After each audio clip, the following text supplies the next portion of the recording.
In this class, we will discuss with a process which is photorespiration, which is also known as C2 cycle, or it is also known as glycolate pathway. Now this is considered as a waste pathway. Now this waste or non-useful pathway is taking place in case of C3 plants. So in C3 plants, what happens is excess oxygen concentration inhibits photosynthesis process. It is because of the enzyme rubisco. C3 plants lallo rubisco enzyme is the carboxylation enzyme. Peptase undadu. In C3 plants, peptase is absent. Rubisco enzyme is only present. And rubisco enzyme, if you can observe this structure, right, imagine this is the enzyme. This is the active site. So this is the active site. So at this active site, so the normal substrate would be what? CO2. So ఈ active site లో CO2 వెళ్ళి bind కావాలి.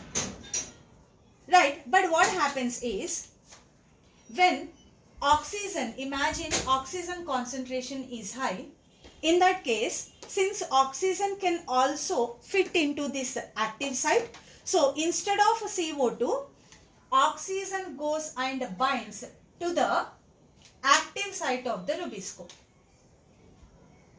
So at this point, place active site, oxygen goes and binds, and when oxygen goes and binds, now rubisco carboxylation activity is absent. Now there is only oxygenation activity, because rubisco at high oxygen concentration, it has more affinity to oxygen. So oxygen goes and binds to the rubisco.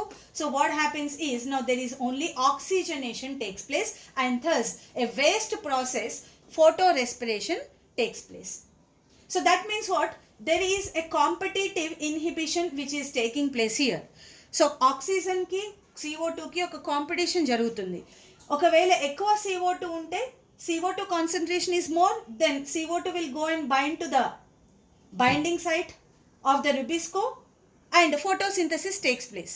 But if oxygen concentration is more, then rubisco has a high affinity for oxygen, అంటే oxygen వెళ్ళి active సైట్లో bind అయ్యి thus a oxygenation takes place, a waste process photorespiration takes place. Thus photosynthesis ఆగిపోయి photorespiration అనే waste process start అవుతుంది.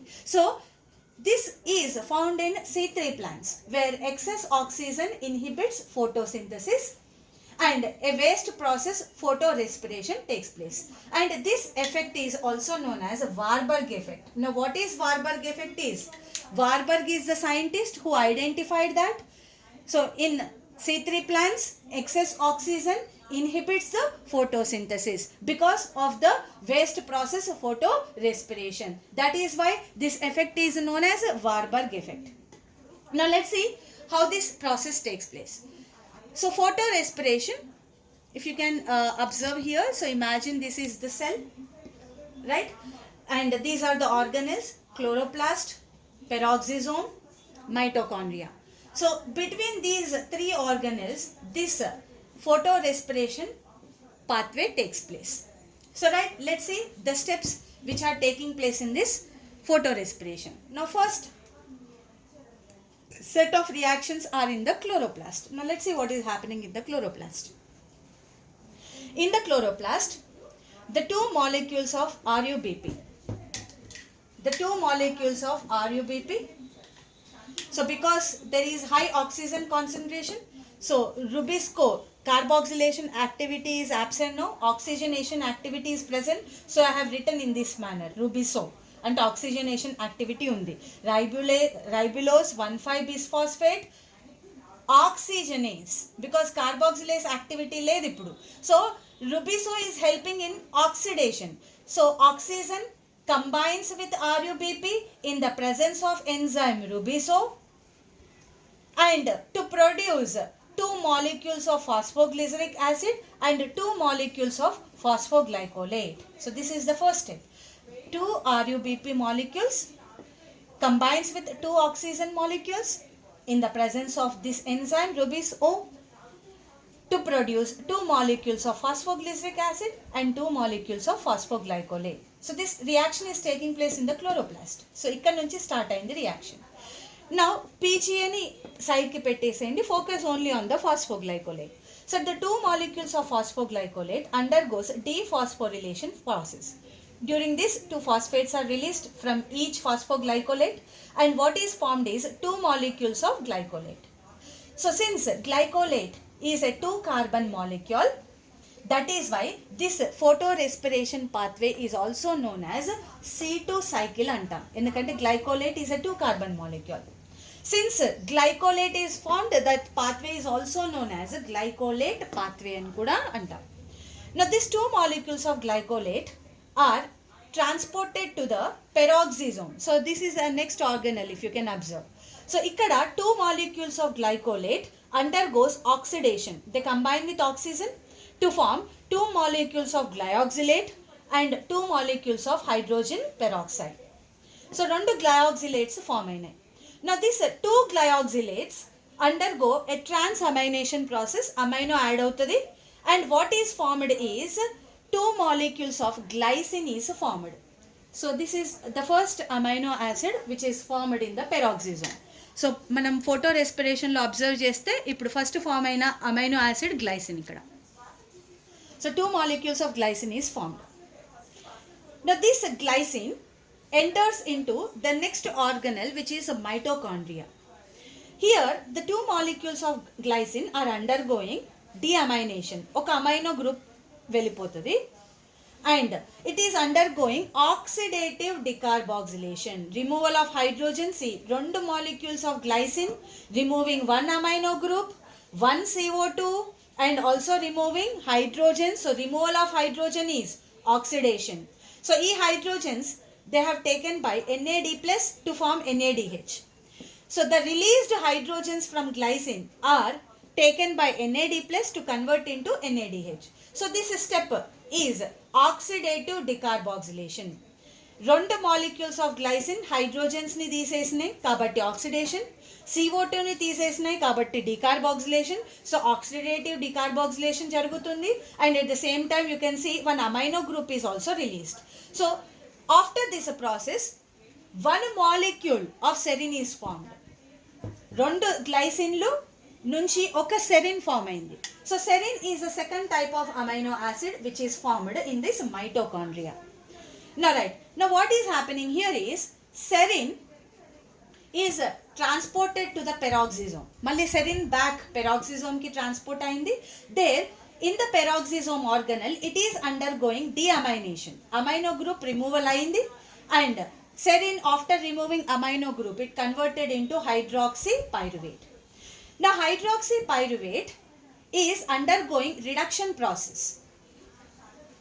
Now right, so that here it is undergoing reduction process. Hydrogens are added to the hydroxypyruvate.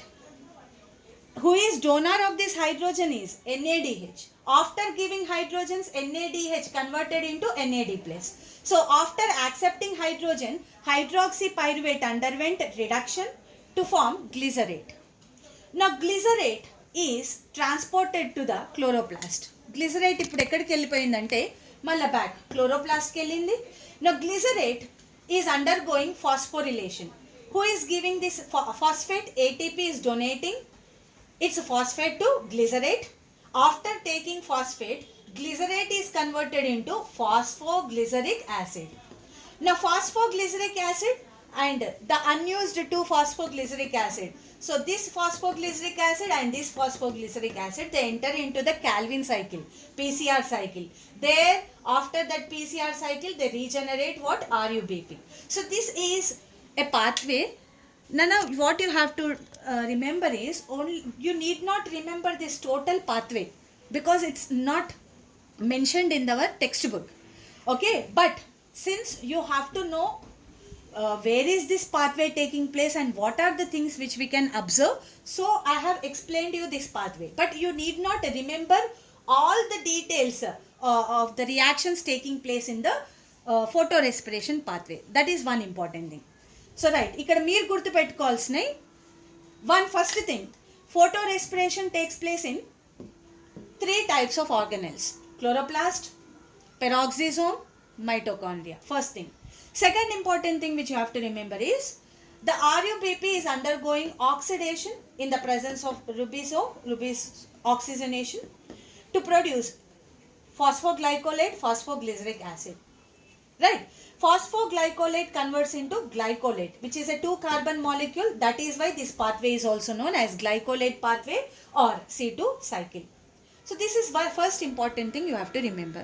Because second important thing is during this photorespiration, what type of amino acid are formed? Ante glycine is formed in the peroxisome and serine is formed inside the mitochondria. The very important, when we observe this photorespiration, what we can find is ఉన్న carbon decarboxylation అయి వెళ్ళిపోతుంది. See already the carbon which is there it is removed in the form of decarboxylation. అంటే removal ఉన్న CO2 remove అవుతుంది, కొత్త CO2 add అవ్వట్లేదు. In fact originally carbon which is present is removed in the form of CO2. So that means what? This is the first drawback. Decarboxylation జరిగింది. Actually, there is no CO2 entered, but in fact, the already present CO2 is released in the form of, decarboxylation step. Second thing, for this process, waste process, an ATP is used. ATP is used. So that means what? So these are the two things that we can conclude that this is a waste process. Waste enduku antunnamante kotta carbon rubisco outside కార్బన్ని carboxylation చేయలేదు. In fact it is doing oxidation. And ఉన్న carbon ఏదైతే ఒరిజినల్లో ఉన్న carbon కూడా that carbon is removed in the form of CO2. So this is the first drawback. So CO2 remove అయితే ఏమవుతుంది? So glucose formation does not takes place, right? CO2 enter అవుతే when RUBP undergoes carboxylation then the process of glucose formation takes place. But if RUBP is undergoing oxidation and moreover the original carbon whatever is there is removed in the form of CO2, that means what? No sugars are formed. Sugars form above. And in fact ATP అనేది ఇక్కడ produce అవ్వట్లేదు, but for this waste cycle ATP is utilized. So these two important things tell us that this photorespiration is a waste process, because here during this process ATP is used and CO2 is released. Instead of carboxylation, a decarboxylation taking place. So that is why this process is called as considered as a waste process. And this process takes place only in the C3 plants, not in the C4 plants. Now let's see what are the reasons behind why this photorespiration is absent in the C4 plants.